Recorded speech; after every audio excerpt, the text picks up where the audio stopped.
This week, lead Tesla engineer spills dozens of secrets on the new Model Y. I loved hearing about the Tesla logo. Plus, Consumer Reports puts Tesla's autopilot head-to-head with other automakers, and the results are going to surprise you. It felt like a smear campaign, possibly an industry plant. And Tesla sales have dropped sharply in Europe after Elon's recent actions. But how do current Tesla owners actually feel about all this? All that and more starts right now. And the drama never fails It never to build. fails. All right, guys, we have a goal this year of doubling our subscriber count. Over 1 million of you guys are watching every single month. Not all of you are subscribed. Also, you can listen to this on all major podcast platforms out there. And if you're listening from your Tesla, go to the TuneIn tab. We are featured right there. Makes it super easy. But let's go ahead and just jump into everything. I want to start with the Model Y because our friends, John and Calvin over there at Tesla Owner Silicon Valley, they sat down with 2 of the engineers on the Model Y and a lot of interesting things came out of it. Yeah, this was an unexpected little sit down, about a 30-minute video they posted over on their YouTube channel, over on X as well. We'll link that down below. But some of the insights that came from this, both you and I listened to this and took some notes. And fascinating design elements. We've heard some of them, but a lot more color added to what we know.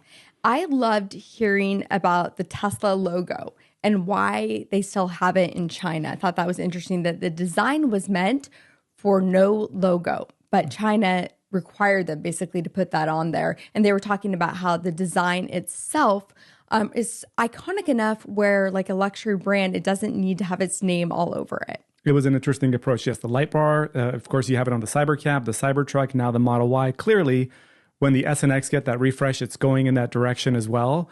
And the Model 3 eventually probably gets there as well. But what you're looking at with this is they're saying it was a governmental initiative in China that required all vehicles to have at least the logo on them, which is why Tesla was forced to put them on there. Otherwise, they would not.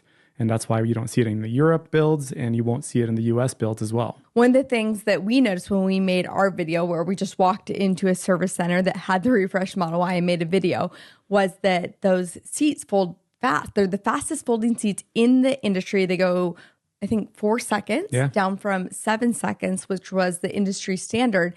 And they talked about how they don't accept those industry standards. And they actually built an entirely new gearbox in-house just for the Model Y. And they also talked about that turn indicator. You guys know I'm not a huge fan of it, but the reason that they included that was because of the feedback they were getting in Europe with the roundabouts and having to turn when they exit those, which, again, we spoke about in our video with the Model Y. And a lot of people commented exactly that. It's a huge deal, and it looks like Tesla may even revert on the Model 3 at least, because it is such a high volume car compared to the other ones at least, to add the indicator back because it was that big of a deal and people have really wanted that. I understand you having the experience with X and finding it very easy to just use your thumb.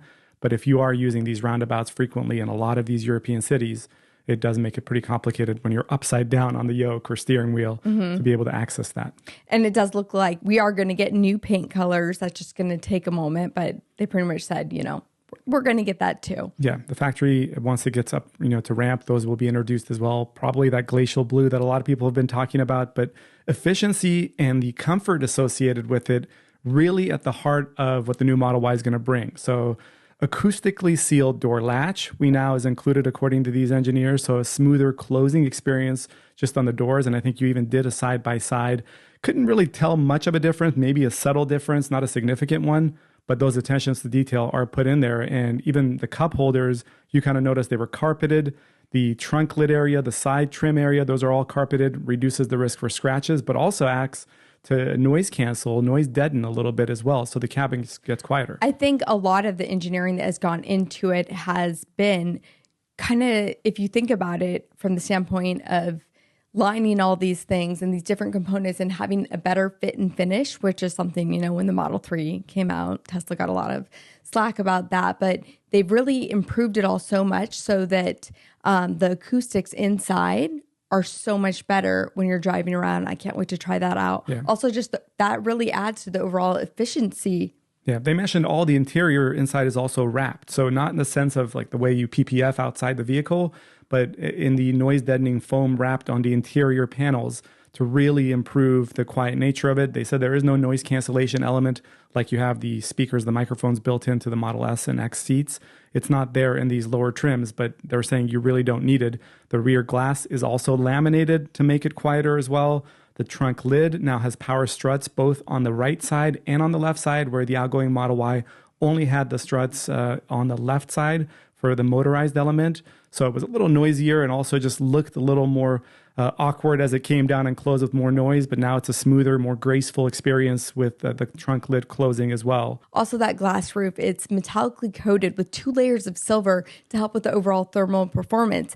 And I think this is really interesting because they talked about, it's not just about like increasing the fans when you're inside of a car when it's hot out. It's really making it so the car itself doesn't get hot. And Absolutely. How that helps with the overall energy efficiency of the vehicle. Yeah, the lower fan speed operation is critical in this one. Exactly that. They said that not only are you going to be able to reduce your fan speed, just make it quieter overall, but it reduces the load on the vehicle, which improves your efficiency, your watt hours per mile as well. And also a new addition here with the Airwave 2.0, Kim, they said that they're going to have oscillating fans where the fans are able to optimize themselves by swinging left and right automatically. So you don't have to manually drag your hand. They'll do that as they see fit to improve performance and make the cabin and you feel comfortable overall. So it'll be interesting to see how that's implemented. So much detail went into that efficiency. At one point, they even talked about like a light in the center console and how they were like looking at how many seconds it was on in order to save efficiency. Yeah. And they said you could add plenty of batteries and make, the range go up, but that comes at the expense of making it heavier, making it more expensive for Tesla and also for you in the end. And just the overall efficiency of the vehicle, of course, drops as well. And your watt hours per mile drop when you have more weight lugging around. So maximizing efficiency, at least in this go around. So maybe Tesla's, approach is that we're not going to put 200, 175 kilowatt hour battery packs in the future. We're just going to continue working on these 70, 80, 100 kilowatt hour packs that we currently have in our lineup and just making those more efficient and making the battery give you more range versus what a lot of other automakers have done is just say, hey, we've got 100 miles more than Tesla and the average owner may not care. Tesla really does care about those, coefficient drag and aerodynamics. Yeah, super interesting. The thing that I loved the most that came out of everything was really that 4D radar imaging system. Now, this is super cool. It's in that front headliner, and it can actually look at the passengers in the car, see the size of them. That helps with the airbags, but also if you have kids in the backseat, if a kid gets left behind, you can roll down the window, you can turn on the HVAC, alert, get an alert on your app. So many different things. I mean, dynamic setup inside cabins of premium vehicles is not unheard of to be able to kind of look at what is needed to deploy these airbags. But what Tesla is doing with this, with 4D imaging, they're saying Q3 of this year, which I found was fascinating, was that the engineers shared when this update's going to roll out, which, as you said, it'll be able to call 911. It'll be able to notify you if your child is left in the back as well, being able to scan the cabin and see what's going on inside the cabin. But even your heart rate, it was talking about. So potentially, like if you're having a heart attack or something, maybe it could like pull over and call 911. It will detect your heart rate and breathing patterns as well. So all of this, and we saw some of this implemented at CES. I forget which booth of what automaker it was that was talking about some of these features. I feel like it was like LG or one Might of those. Might have been something LG's implemented on some of these vehicles. But yes, this is going to be something that beginning in Q3, software update comes in and it really ramps up the safety potential of these vehicles by unveiling this 4D radar that's in that front headliner. They also talked about the EPA finalizing the range numbers this week. And so on the website, it says 2.8%. Probably by the time you guys are watching this, it will be updated to actually a 5% increase in range. Yeah, so 320 miles is what is estimated right now. I checked again this morning, hadn't changed just yet. But maybe that goes up a little bit, maybe into the upper 320s as far as finalized range if that comes to fruition. So going to be more efficient. And even the brake calipers, Kim, just think about this. You mentioned the LED inside and the amount of time that's left on, but the brake calipers, the design around them have also been fine-tuned to improve range. And the skull cap on the mirror, which is the name for the cover essentially that goes around the side mirrors of the vehicle. You've seen that little line, that indentation that's placed in there. We already know that's for efficiency, but they're saying that actually gives you 2 to 3 miles more range. And that's all been fine-tuned in addition to the brake caliper cover. Yeah, some of this stuff, you look at it and you're like, oh, that's just part of the design. It looks cool. But actually, there's a reason behind why they do it. Yeah. So, I mean, we've seen even the wiper go, in and get covered up. Once you clear 35, 40 miles an hour, your wiper blades. Cybertruck. That was on Cybertruck, but I've seen it happen on our Model X recently as well, actually. So I think that's just across the board now. So the wiper will drop and tuck itself in once it realizes the conditions are not going to be used. But will they reintroduce the active spoiler? I would love that to come back. The original They Model didn't X say had that, them, but yeah. I would have loved that. They also talked about a new brace to connect the subframe to the body to stiffen the back of it, and just a 3% overall improvement in the stiffness of the car for better overall comfort. Next up, I want to talk about a new consumer report test on driver assist systems. There's been a lot to go over with that. And also, if you like to hear bite-sized versions of some of these stories, sign up for our newsletter. I'll link everything you need to know down below. And we also use today's sponsor when we're working with our team when we make these newsletters. I want to take you guys behind the curtain to the business side of being a creator. So I use a platform called Notion, and Notion has also been kind enough to sponsor today's video. So while I am the face of this channel, I have PJ, I have a producer, I have an editor, and I also have a manager that helps keep everything running smoothly so I can focus on creating the best content for you. And I'm gonna show you guys how I organize everything. What I love about Notion is that I can keep my tasks, projects, notes, and ideas all in one place, and you can see I can easily switch between individual projects and group work in Notion. I can switch from my computer to my phone. There's also an app that works with it. It's really like my second brain in order to keep me focused. It's completely customizable for your needs, and you can even switch up the aesthetic that helps you be the most productive. And if you look at this and it seems overwhelming, you don't even know where to get started, they've made it super easy. They have a Notion marketplace with thousands of pre-made templates that you can use to really just kind of get you going so you can meet your goals. For example, you can see how easy it is to use their ChatGPT prompts manager, be able to add it straight into your team space and start using it. One of the cool things they've added this year is Notion Faces, so you're able to create and share a profile picture, and it's really fun and kind of gives you a way to express yourself and have fun during those boring Zoom meetings. You can create your portrait and get started on Notion for free. I'll link everything you need to know down in the description below, and let's get back to the video. So this week there was a video released on CNBC with Consumer Reports, and they looked at different driver assist systems, and they actually put Tesla in 8th place. Yeah, this was surprising to a lot of people, especially Tesla owners that have tried autopilot and full self-driving. But this was an autopilot test versus just about every other automaker, the major automakers, whether it be BMW, Toyota, they had Mercedes, Ford, and GM all in there as well. And Tesla came in 8th, only ahead of Lucid and Rivian in the top 10. The other 7 vehicles ahead of it were all legacy automakers that were well ahead of it. And really interesting reasons behind why Tesla was nowhere near the top performer, basically saying that it glorifies its performance on its self-driving capabilities. So yeah, there are a lot of things interesting when you actually go and watch this video. Right off the bat, you notice if you are a Tesla driver, they are not in full self-driving. Mm-hmm. They're in autopilot. Also, at one point, the woman talks about taking off points because you have to look at that center screen if you're in like a Model 3 or Model Y. And I keep thinking, well, why not use a Model X or a Model S that does have that driver interface? It almost seemed like she really was not used to Tesla. Yeah, so that's a good point, because the comparisons, a lot of them were made to the Mercedes EQS, EQEs, and the performance on those self-driving features were a lot more superior in their opinion, because they were able to keep their eyes on the road, look straight down, where Tesla, you had to kind of take your eyes off the road to engage with it. They didn't like that. They also didn't like that with Tesla, there wasn't really human collaboration with the vehicle, where if you are on autopilot and you need to make a sudden course correction, you have to disengage and really nudge your way out of it. And it's kind of jarring with a Tesla, which is true, where in Mercedes, we've actually found that it's engaged, but it's very easy to take control away without jolting your way out of the lane. So they gave Ford and GM the best driver assistant features, basically.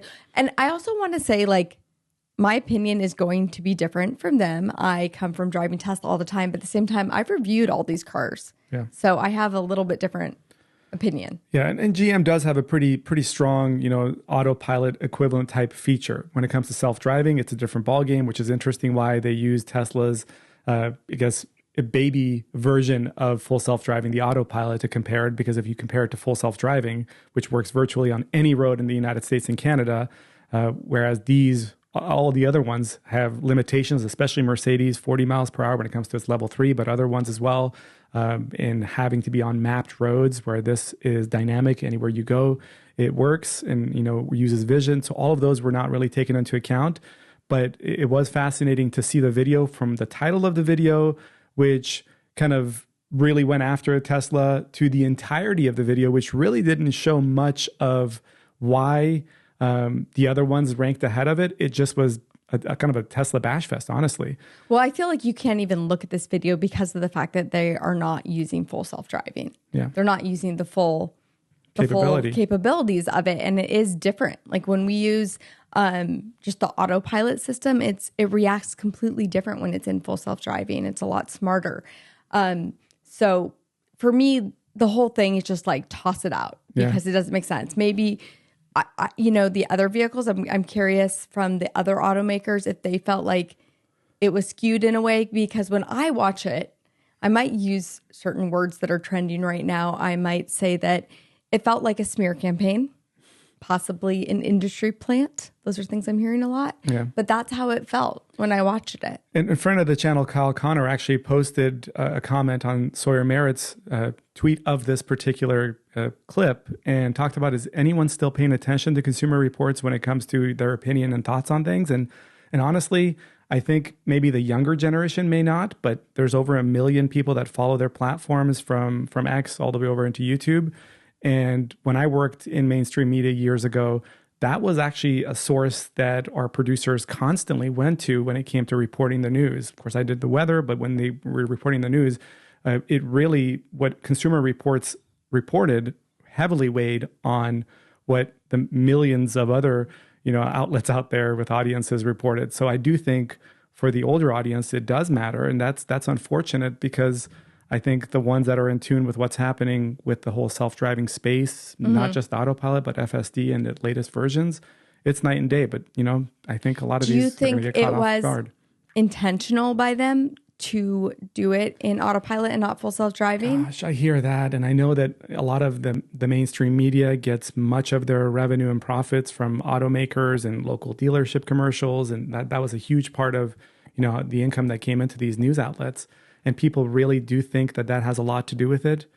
I'm still not sold on they're directly attacking Tesla. I'm more sold on that negative headlines catering Tesla. The way they started the video was so negative right off the bat. This is why Mercedes is so much better than Tesla. But I think that it's just they've learned very quickly that having negative titles, or subjects related to Tesla do well, because Elon Musk triggers people. So I think that's more what it is, as opposed to them intentionally being like, Tesla doesn't pay us ad rates. People can disagree. But then people could say, that this is part of like a smear campaign against Elon for being so political. For sure. And yeah, for sure. You can bring that point in. I mean, I don't know. I don't know the answer to that. But it looks like Jim Farley is still a fan of Tesla and their full self-driving. He talked this week about even possibly having a partnership with Tesla and licensing their FSD. So, a lot of automakers have been looking into that, and that I think is the wisest thing to do. Absolutely. And last week we even talked about that a little bit with Elon saying, they've had a lot of automakers reach out to them, and they would only look at basically a company like Ford where they could mass market it. Yeah. And I do wonder, when it comes to all of this, is there any... What the audience thinks, is there any shame associated with Tesla? I see it a lot in the comment section, right? We see so much incredible shift in recent months to how people perceive it from Tesla owners, which tens of thousands are subscribed to this channel, and many of them are still, on board and love their product and don't care, or are supportive of what's happened with their Tesla's leader, but then many are not. Yeah, I mean, there's that bumper sticker we've talked about on here before that people are getting that says, I bought this before I knew Elon was crazy. And then, the shareholders, there was a big post over on Reddit about if if we should fire Elon Musk as the CEO of Tesla. This is one of the largest shareholder communities too. The one on Reddit is, and yeah, the discussion kind of got a little bit of momentum with them suggesting that having Elon Musk on board is hindering it. We've seen some of the numbers indicate as much in some markets when it comes to Tesla sales, but he has led to a lot of growth in the stock. So that's what kind of the proponents are like, hey, they as much as he's done that you think is negative, look at the stock price. Even Sawyer Merritt kind of fired back on this, saying the stock price is up 100% in the last 2 years, 1,100% in the last 5 years, 29,000% since IPO. And the reason that Tesla is pursuing robotaxi, humanoid robots, all of which are going to have huge implications and value for these stockholders, is probably related to Elon Musk. Mm-hmm. So yes, he's kind of a magnet for drama and has that against him, I guess, but he also has proven a pretty positive track record on performing well for his companies. I mean, not only is he like the CEO, we know he's an incredible engineer. And yes, he doesn't design each one of these products. It's an entire team behind Tesla, not just Elon Musk. So I think when you are looking at Tesla as a whole, you do sort of have to separate it from, everybody else that worked on the vehicles and Elon. But at the same time, Elon pops in these committees and he will make suggestions, and he's, right there with it and is able to see things that a lot of other people can't see. We know he's a genius, but you also have to remember that Elon is the person that is responsible for all these companies. Like people go back to Martin Eberhard, started Tesla. And Elon didn't start it. Yes, he didn't start it, but he executed it. And he was able to hire the right people to be able to do these things and kind of lead the direction of the company. So you do have to look at that. I've seen a lot of images recently also of Teslas being vandalized, where people are associating people that drive a Tesla with the support of, Nazis or things like that. And I personally don't think that's the case. I'm curious how a lot of other Tesla owners are feeling. Do you feel like because you drive this vehicle, it is, maybe you feel a little bit embarrassed about it because you're like, I'm not that type of person. I don't want people thinking that I am this type of person, even if you do support Elon or even if you do support Tesla. I mean, you could support him or Tesla and not support a lot of things that he says or does. That's a really fine separation you've got to find. And same goes for musicians and athletes. And there's plenty of things you can support about the team and the player and the games and not support specific actions they do.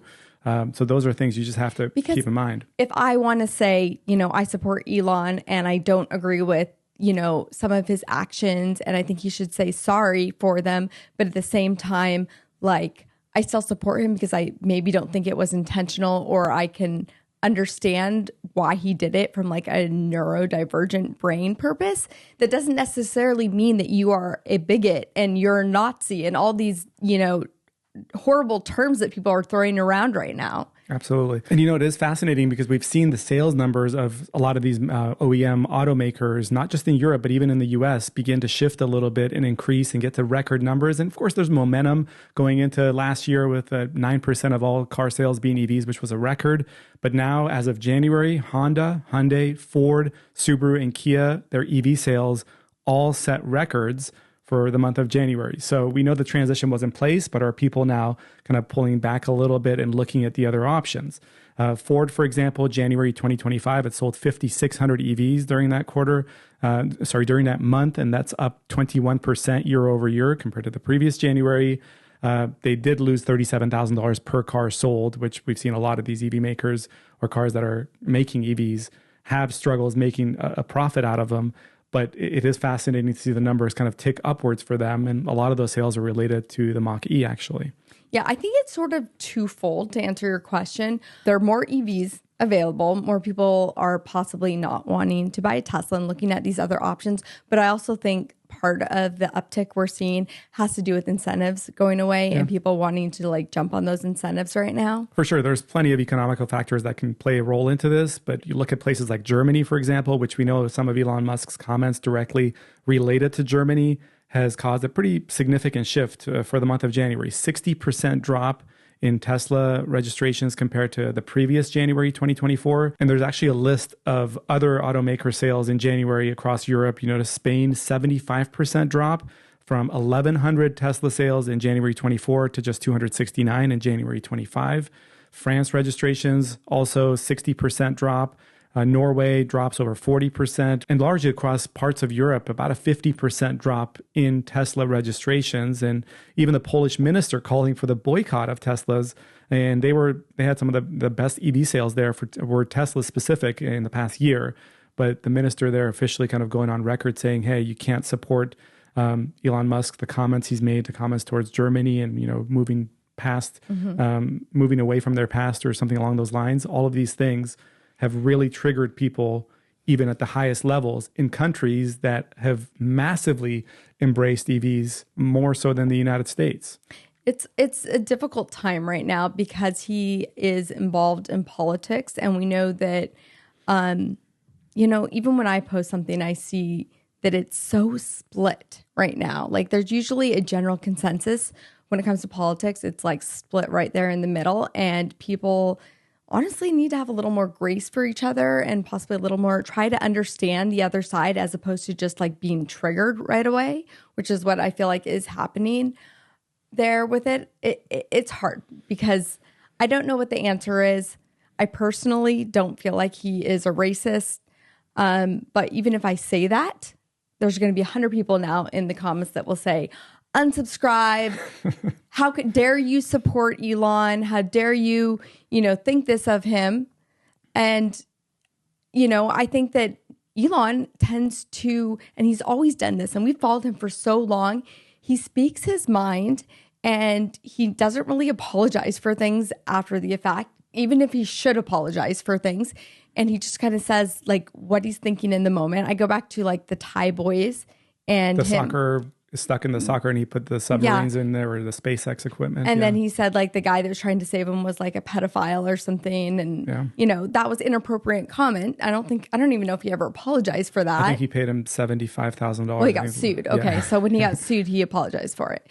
But like, it's something about the type of person you have to look at this guy. He's a genius, right? Like he's so smart, but he's lacking in some of these other areas like empathy and like social interactions.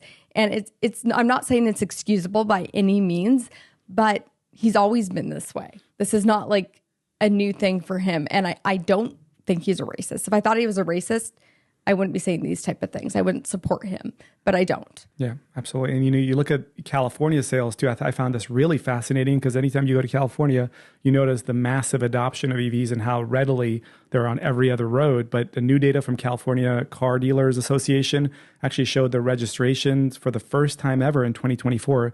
Tesla registrations dropped 12% in the fourth quarter. Tesla registrations dropped 8%. And they don't report monthly, so we don't know how it's playing out so far in January, but the Q1 numbers will come out in April, so we'll see exactly how it goes. But again, 4 of the top 10 models sold in the United States were all out of California, being Teslas. So, the numbers are there, but there's a shift that is beginning to happen. And is this related to, Elon Musk's actions, or is it just the market's growing and other EVs are available, or is it a combination?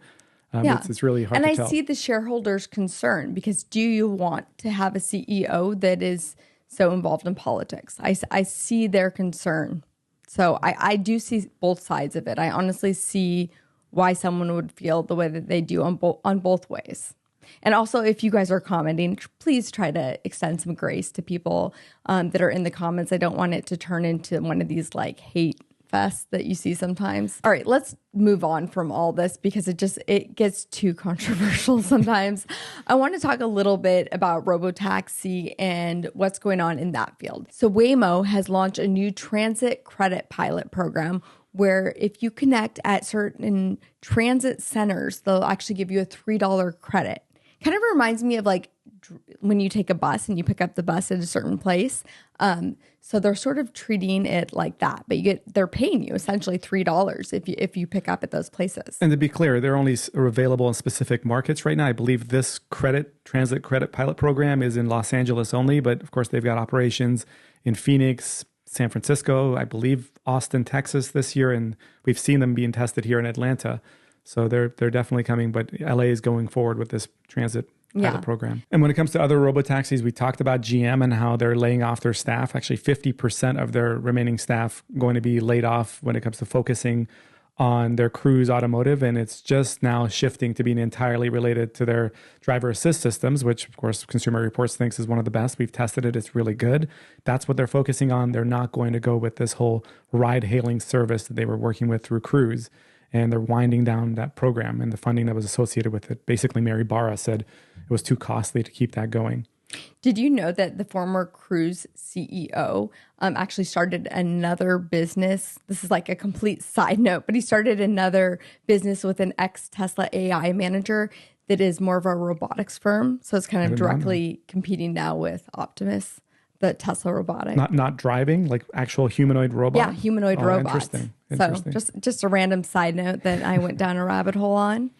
Well, Tesla's actually hiring now. I just saw some headlines pop up that they're hiring about, I think, a couple thousand at least engineers that they're looking at, or a couple thousand employees, I should say, with some engineer positions into the Optimus program as they're planning to scale later this year and then start, selling these to other industries sometime in 26 before it ends up on our set maybe in 27. I know. How cool would that be? There's definitely going to be competition coming for everywhere. And there's also competition with luxury electric vehicles coming. And I'm super excited about some of these new models we're starting to see. Yeah, Kim, Ferrari's actually launching its first EVs later this year. They've got 6 in the works. And on October 9th, they're going to unveil their first EVs. You kind of see a mule image that's come out. And we believe this hatchback is not really what it's going to look like. It's a dummy setup there, but it's going to be unveiled in their Italian headquarters there on October 9th. But their CEO said people love Ferraris and buy Ferraris because they're fun. This is going to be no different. And he said it's taken longer than we hoped to bring it to market, but it's going to be done the right way when it comes out. And they've got some surprises on how this unveils. And Porsche also has their first electric sports cars coming out. We have the 718 Boxster and the 718 Cayman EV models. Yes, Carbaugh's kind of captured some of these images, the first images out of Stuttgart with some of the parts hidden under the reveal, but you can see almost all the details on the headlights there, kind of 4 rectangular LEDs around the central element. 718 does look a little bit like kind of a love child between the 911 and a Taycan, right? When you look at the images there is no price, no specs announced quite yet on this. It's probably not going to be cheap. We heard how Porsche is really going to focus not entirely on EVs, but really embracing what Porsche owners love about performance in their vehicles. But the 718 Boxster and Cayman are going to be electrified. Now, I thought this was kind of surprising because last I read, Porsche was kind of cutting back on their electric cars and on the Porsche Taycan. Yeah, it gets a production shift. There's some discussions around reducing the staffing on that because the sales numbers had dropped, probably more around the market dynamics rather than kind of discontinuing the vehicle entirely. So they're not just going all in on transitioning their entire lineup like a lot of automakers have, into electric. So still focusing on gas-powered performance vehicles. These are their first electric sports cars, and reducing the output of the Taycan because the sales numbers there have kind of reduced as well. We're also getting some images of another ultra luxury design coming out of South Korea, and these are of the GV90 EV from Genesis. This is the tech beacon for Hyundai, and I personally loved this design. It's supposed to compete with Rolls-Royce and Bentley. Kind of crazy because I don't necessarily see Genesis competing with those brands, but I do love this design. Well, yeah, the GV90, the price point's going to be up there. Starting price around $80,000. Then you get to the exclusive trim levels, and those get up to $160,000 starting price. But GV90 unveiled later this year, expected to enter mass production in early 2026. So we're about a year out from mass production on this. And it's going to be an interesting vehicle to see out there on the roads. We're definitely getting a lot more options out there for EVs. Rivian has also introduced their all-electric commercial van. Yeah, starts at just under $80,000. So I guess it would qualify for now and for the tax credits. Deliveries begin in April. There's 2 variants. There's a 500 series and a 700 series. The only difference really with them is about a 2.5-foot increase in length on the 700 series, but both have a 100 kilowatt hour LFP battery pack on board. Both get about 160 miles of range, about 260 kilometers of range, and 110 or 100 kilowatt DC fast charging as well. So starting price comes in again around $80,000. 320 horsepower. Fascinating to see a commercial van. The range is not for road tripping, but it's perfect for, people or businesses, I should say, that use commercial vans. I am kind of surprised at that range. I mean, they're not driving it around on road trips. Your commercial van businesses, if you're, working for Coca-Cola, delivering sodas to grocery stores, dozens of grocery stores in a region, you're not going to cover 160 miles in an urban area. So it has use cases that it's designed for. I wonder if they'll come out with another version of it that's more like for van life, people that want to do a build out and actually use it, like to go cross country. I mean, there's plenty of other automakers that are in the works for doing things like that. And you would think Rivian would be in the works for something like that as well. We'll see where the Robo-van ends up. Yeah, we'll see what happens with this one. I feel like there's more to come. I feel like, if Rivian succeeds with their new models coming out and they start making some money, I could see them adding on to this lineup for their adventurous lifestyle. Let me know in the comments which one of these new EVs we just talked about you are most excited for. Also, make sure you sign up for that newsletter. We'll link it down below. And if you want to take it a step further, you can sign up to become one of our Patreon members. Absolutely. Patreon members, you get exclusive access to content, never before seen footage, early access to this podcast, and on-air shout outs as well. And you can even have your questions answered. We're still waiting on a few of you guys that are going to be sending in questions, and we'll answer them on the air. Yep. And you don't even have to spend a dime. All you have to do is just hit that subscribe button. And that by itself actually helps out our channel quite a bit. And thank you guys so much for watching or listening. And we'll catch you next time.